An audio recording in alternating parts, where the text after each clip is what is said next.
আজকের গল্পটা একটু অন্যরকম, একজন মায়ের অনুভূতির গল্প। এখন রাত 11টা, রাত 12টা বাজলেই আমার ছেলের জন্মদিন।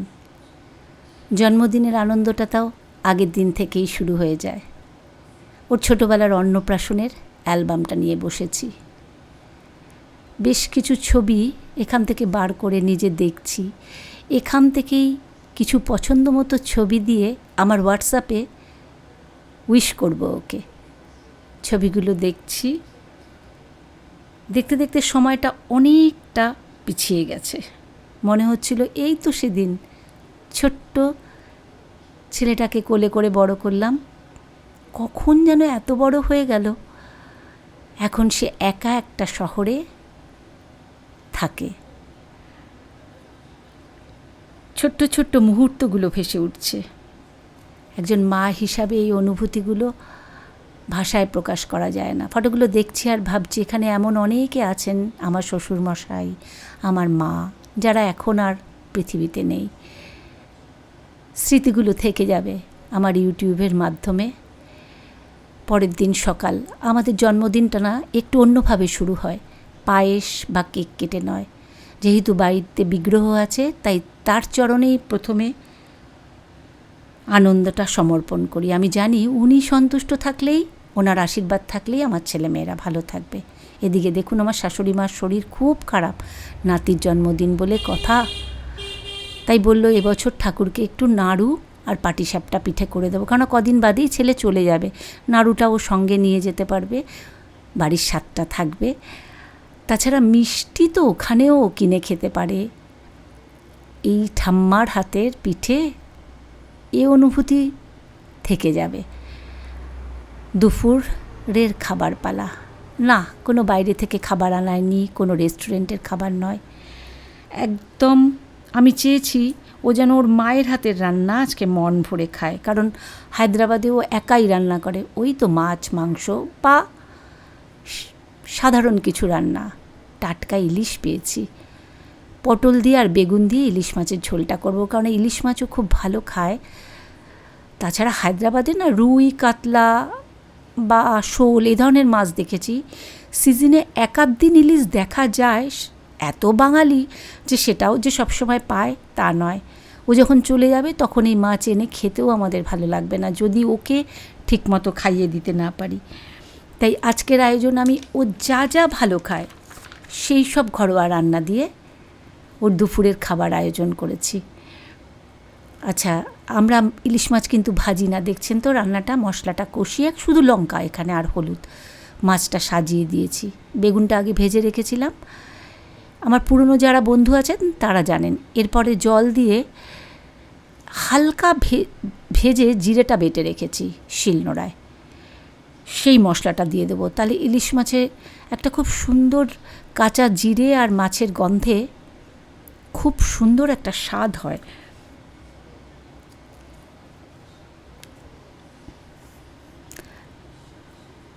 আর কি কি রান্না করেছি আগে যখন বেড়ে দেবো তখন দেখাচ্ছি আপনাদেরকে। হয়ে এসছে মাছ রান্না। মাছ রান্না করলেই দুপুরের রান্নাটা শেষ। এই যে বলছিলাম না, জিরেটা ভেজে বেটে রেখেছি, সেই বাটা মশলাটা দিলাম। ফুটে উঠলে বেশিক্ষণ লাগে না, ইলিশ মাছ তো এমনিই নরম মাছ।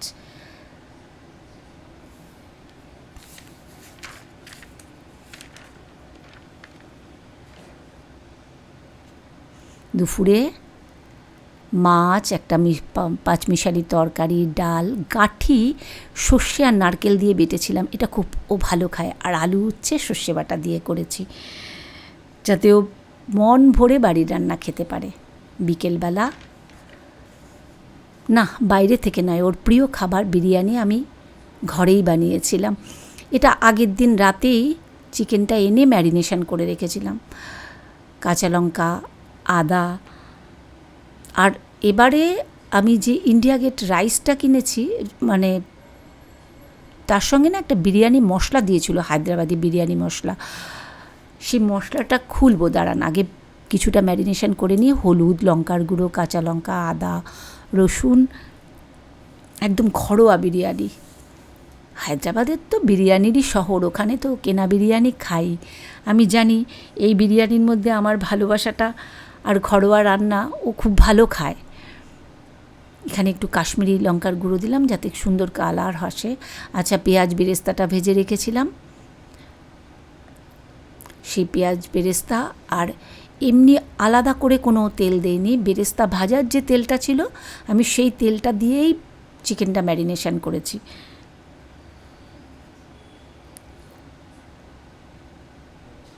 পেঁয়াজ ভাজার পর যে তেলটা এক্সট্রা হয়েছিল, কারণ একটু আগের দিন ম্যারিনেশন করে রাখলে দেখবেন মাংসে মশলাগুলো সব খুব সুন্দর করে ঢোকে।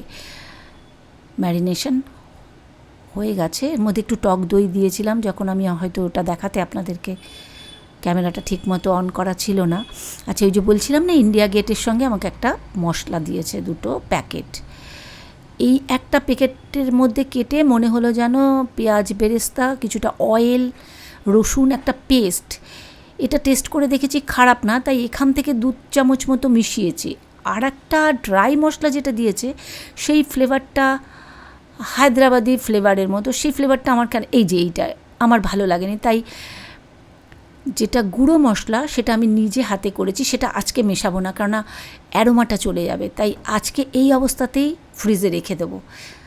আগামীকাল বিরিয়ানি করে ওই মশলাটা মিশিয়েছি, মশলাটা অন্য কোনো ভিডিওতে আপনাদের সঙ্গে শেয়ার করব। চিকেন রান্না হয়ে গেছে, এবার আমরা সবাই বাড়ির বিরিয়ানি বানাতে জানি, স্তরে স্তরে যেভাবে সাজাই।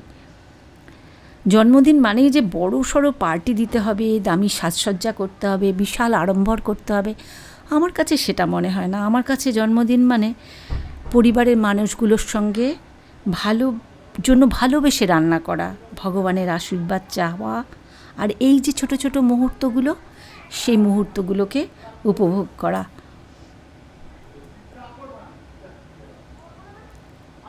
আজকের এই দিনটা আমি কিন্তু একদম ঘরোয়া ভালোবাসায় ভরা পরিবেশে পালন করলাম। আর কিছুদিন বাদেই ছেলে চলে যাবে, যেহেতু ছেলের একটা অপারেশন হয়েছে তাই ও কলকাতায় আছে। এটা আমার বড় পাওয়া, কারণ পড়া এবং চাকরির সূত্রে আজকে 3-4 বছর ধরে ও হায়দ্রাবাদেই থাকছে।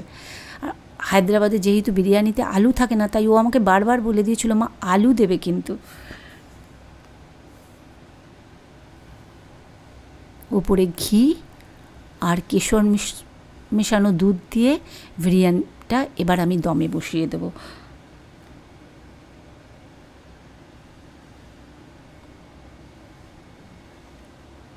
মোটামুটি সাজানো রেডি, বিরিয়ানি হয়ে গেছে।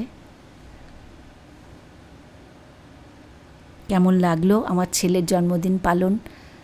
একদম ভালোবাসায়, সবাই ভালোবাসায় জন্মদিন পালন করে, মানে একদম ঘরোয়াভাবে। আজকের ভিডিওটা তাহলে এই পর্যন্তই, রাতের ডিনারের সময় হয়ে গেছে। সবাই ভালো থাকবেন, সুস্থ থাকবেন। শিগগিরই আরও নতুন কোনো গল্প নিয়ে আপনাদের সামনে হাজির হব। সঙ্গে রায়তা দিয়েছিলাম।